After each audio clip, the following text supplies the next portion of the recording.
जय गुरु जी संगत जी। संगत जी, आज मैं गुरु जी के अमृत वचन शेयर करने जा रहा हूँ। आप लोग बहुत ध्यान से सुनिएगा और इस पे अमल करिएगा। तो चलिए शुरुआत करते हैं। गुरु जी हमेशा इस दैवी गति पर रहेंगे। उन्होंने कहा था, मैं था, मैं हूँ और मैं हमेशा रहूँगा। मेरा कोई वारिस नहीं है। मेरे लिए मेरा परिवार भी संगत ही है और किसी के पास कोई रूहानी शक्ति नहीं है। मैं अपने भक्तों से बहुत प्यार करता हूँ और उनका बुरा वक्त ख़त्म करता हूँ।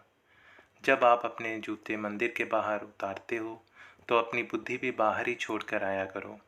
वो मेरे सामने किसी काम की नहीं है।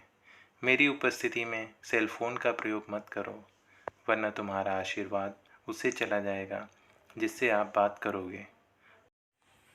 अगर आप अपनी ज़िंदगी की लगाम मुझे सौंप देते हो तो मैं तुम्हें सीधा मोक्ष तक ले जाता हूँ। अगर किसी के घर में सिर्फ एक सदस्य भी मेरे पास आता है तो पूरे परिवार को आशीर्वाद मिल जाता है। सिर्फ किताब से पाठ करना ही पाठ नहीं होता। अपना काम करना, नित्य नियम करना और अपने परिवार का ध्यान करना भी पाठ करना होता है। सबसे बड़ा पाठ तब होता है जब पति पत्नी की और पत्नी पति की तथा दोनों मिलकर बच्चों की अच्छे से देखभाल करते हैं और घर में शांति बनाए रखते हैं। गुरु जी ने मुझे कहा और पीछे मुड़कर किसी से कहा, चल भाई, लता मंगेशकर दा गाना लगा। हम सुनने लगे। फिर गुरु जी ने कहा, कितना सोना गान दिया है ना आशा भोसले। ऐसे में कोई क्या कहता, हम चुप रहे। गुरु जी ने अपना प्रश्न फिर दोहराया। मैंने कहा, जी गुरु जी, ये सोचकर कि गुरु जी कहते हैं गुरुआनु कॉन्ट्राडिक्ट नहीं करते। तुम कभी भगवान को नहीं देख पाते। मैंने कहा, मुझे आप में नज़र आते हैं। और वो मुस्कुरा दिए। भगवान ने ही तो संसार बनाया है, सोलर सिस्टम बनाया है और सब कुछ उस परम पिता परमेश्वर ने ही तो बनाया है। इसलिए भगवान से प्यार करो, भगवान से डरो मत।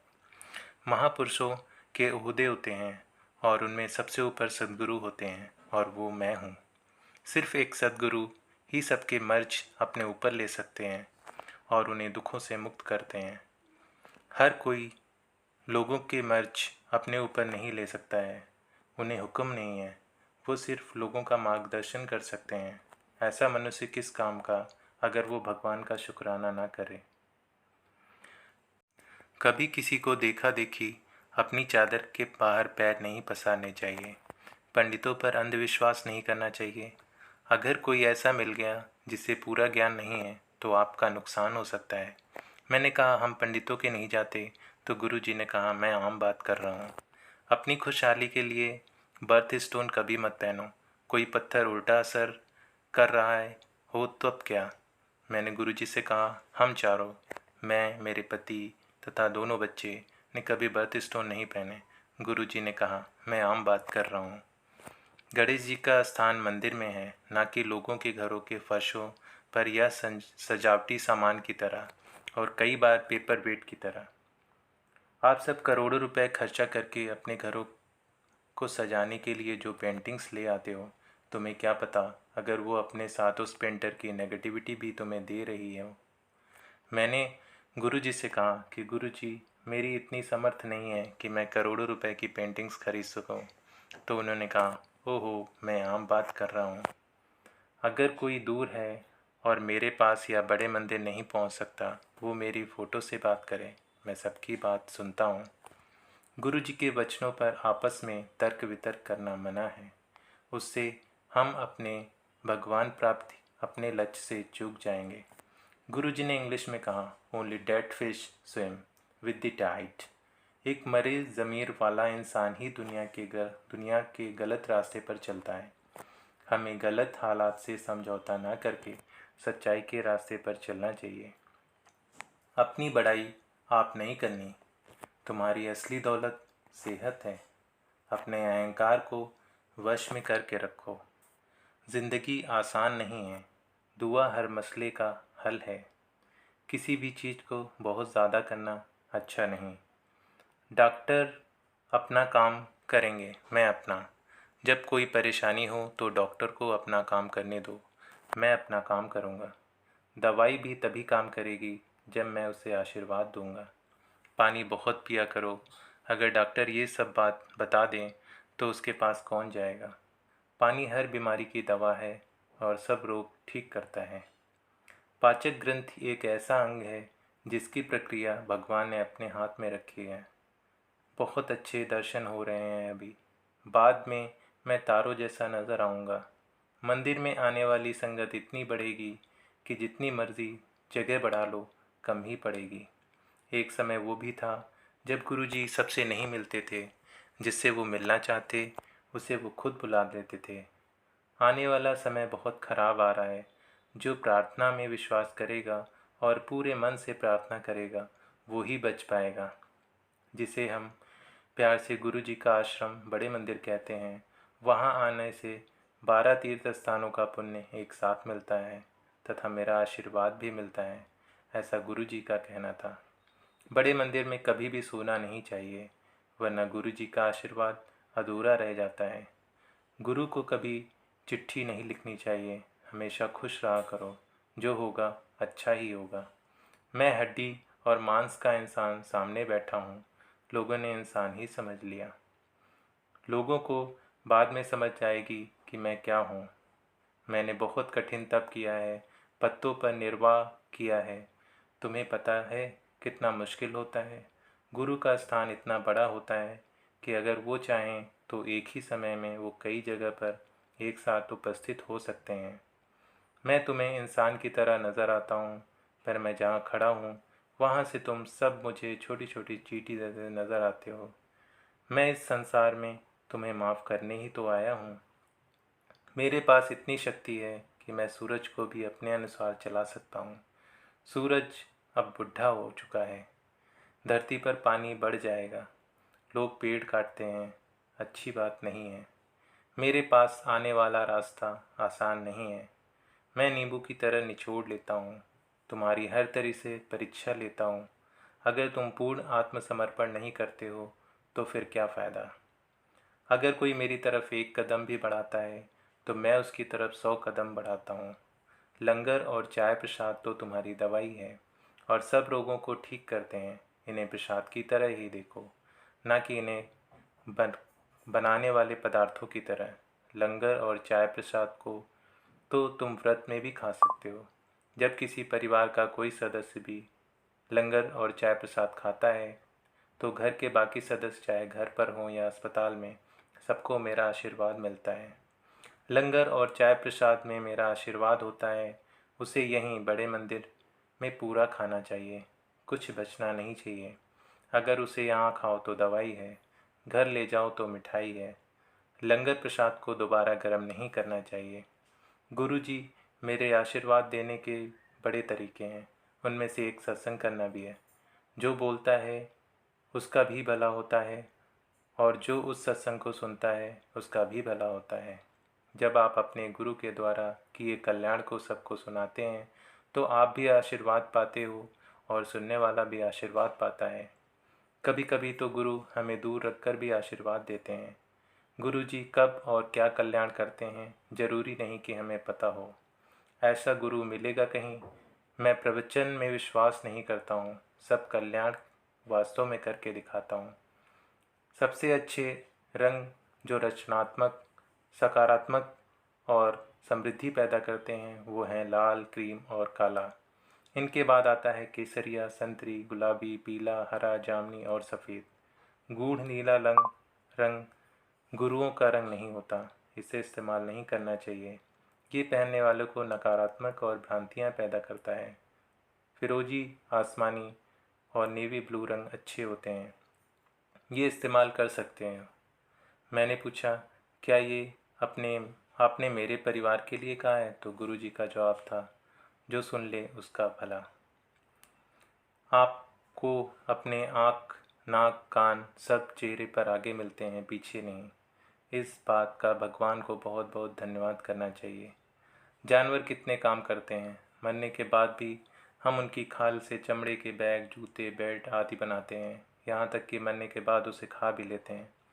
पर इंसान मरने के बाद किसी काम का नहीं है। इसीलिए इंसान अपने जीते जी सिर्फ पाठ करके अपना जन्म संवार सकता है।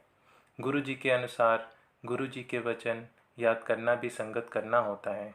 अपने व्यक्तिगत अनुभव और आशीर्वाद जो आपको गुरुजी से मिलें उनके बारे में सबको बताना भी एक तरह से गुरुजी का शुक्राना करना ही होता है। अक्सर गुरुजी कहते हैं, मैंने जो तुम्हारे कल्याण किए हैं सबको बताओ। अगर मैंने सिर्फ एक इंसान को भी भगवान तक पहुंचने के रास्ते पर डाला तो मेरा काम हो गया समझो। अगर आपके काम अच्छे हैं तो दुनिया के सब सुख गुरुजी आपकी झोली में डाल देंगे। गुरुजी के साथ क्रय विक्रय नहीं चलता। जैसे आप मुझे ये दोगे तो मैं इतने का प्रसाद चढ़ाऊँगा। हम अपने परमपिता परमेश्वर को कुछ नहीं दे सकते। अगर हम सेवा भी करते हैं तो वो भी अपनी मदद ही करते हैं, ना कि गुरुजी की। एक बार एक छोटे पाठी ने गुरुजी से कहा कि उसकी ज़िंदगी में कुछ भी ठीक नहीं है, पैसे नहीं हैं। गुरुजी ने जवाब दिया, जब लोगों के लिए पाठ पढ़ता है तो कितने पन्ने बिना पढ़े पलटता है। पाठी लोगों के लिए पाठ पढ़ता था और बीच में कई पन्ने बिना पढ़े ही पलट जाता था। फिर गुरुजी ने हमारी तरफ देखा और कहा, आपे पाठ कितना करो, यानी पाठ अपने आप करना चाहिए, किसी दूसरे के ऊपर निर्भर नहीं रहना चाहिए। लोग बेटा मांग तो लेते हैं, पर अगर वो मानसिक रूप से विक्षिप्त पैदा हो गया तो। अगर आपको किसी गरीब या काम करने वाले को कुछ खाना देना है तो उत्सव शुरू होने से पहले उसके लिए निकाल लें, न कि बाद में बचा जूठा होने दें। अगर कोई भिखारी आपसे कुछ मांगता है पर आप कुछ नहीं दे पा रहे हैं तो हाथ जोड़ लें। ना जाने किस भेष में कौन आपके सामने खड़ा हो। अपने घर में कोई भी मूर्तियां ना रखा करो, जैसे घोड़ा, पक्षी, इंसान। इन्हें पानी में बहा दो या पानी ना मिले तो ऐसे ही फेंक दो, पर घर में मत रखो। घर को सजाना है तो फूलों से सजाओ। गुरुजी एक बार एक दर्जी के पास अपने लिए पैंट सिलवाने गए तो दर्जी ने जेबों के लिए पूछा। गुरुजी ने हंसकर कहा, मुझे जेबों की क्या ज़रूरत है। गुरुजी पहले पैंट पहना करते थे, बाद में उन्होंने चोला पहनना शुरू कर दिया। किसी ने पूछा तो हंसकर कहा, पैंट पहनने पर कोई गुरु मानता ही नहीं था। कभी भी किसी की निंदा मत करो। ऐसा करने से आपका आशीर्वाद उसे हस्तांतरित हो जाता है और उसकी नकारात्मक कमाई आपकी झोली में आ जाती है। कभी दूसरों के दुख मत सुनो। जब भी कोई आपसे आपके सामने अपनी व्यथा कहने की कोशिश करे, उन्हें कहो, गुरुजी के पास जाओ, वही सब ठीक करेंगे। सुनो मत, अन्यथा वे अपनी नकारात्मकता आपको देकर आपका आशीर्वाद ले जाएंगे। दूसरे आपके बारे में क्या कहते हैं, इस बात से प्रभावित होने के स्थान पर अपने नियंत्रण में रहना सीखो। प्रार्थना और पाठ हमेशा इतनी शांति से करना चाहिए कि आपके आसपास बैठे किसी को पता भी नहीं चले कि आप पाठ कर रहे हो। इस तरह दान भी गुप्त होना चाहिए कि एक हाथ को पता न चले दूसरे ने कुछ दिया है। घर में नागफनी तथा बोनसाई जैसे ना बढ़ने वाले पौधे नहीं रखने चाहिए। अगर सेवा के पीछे कोई अप्रत्यक्ष स्वार्थ छुपा है तो वह निस्वार्थ सेवा नहीं है। असल सेवा बिना किसी मांग तथा स्वार्थ के होती है। अगर अपने दैनिक कामों को करने से किसी का भला हो जाता है तो क्या फर्क पड़ता है। जो वास्तविक गुरु होते हैं वह हमेशा अपनी पहचान गुप्त रखते हैं, और जो आगे बढ़ बढ़कर अपने बारे में खुद ही बताते हैं वह सच्चे गुरु नहीं होते। एक बार हम गुरुजी के साथ रात के 2 बजे तक बैठे थे और गुरदास मान जी का गाना रातों को उठ उठ कर चल रहा था, और तब हमें पता लगा कि गुरुजी हमारे लिए कितनी प्रार्थना, कितना तप करते हैं ताकि हम रातों को शांति से सो सकें। गुरुजी कभी नहीं सोते थे, वे निरंतर पाठ करते रहते थे। गुरुजी के शरीर से निकलने वाली खुशबू उनकी इच्छा के अनुसार निकलती थी। गुरुजी के अनुसार ये भी एक तरह का प्रसाद था जिसे पाने वाला उसे कहीं भी पा सकता था, मंदिरों में भी और घर बैठे भी।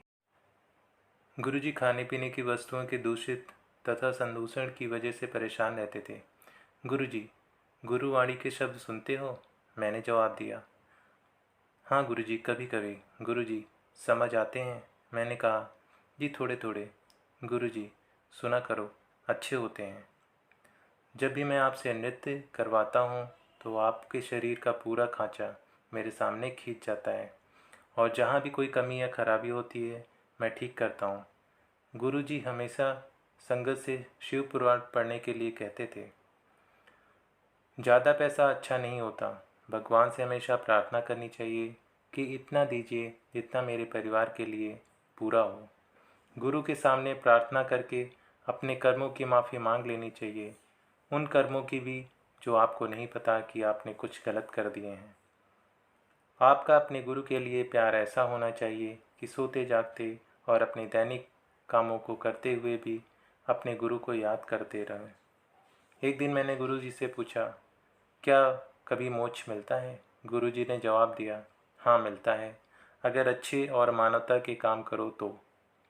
मैं एक रसिक बैरागी हूँ जो तुम्हें पारिवारिक उत्तरदायित्व निर्वाह के साथ साथ प्रार्थना के मार्ग पर चलना सिखलाता है।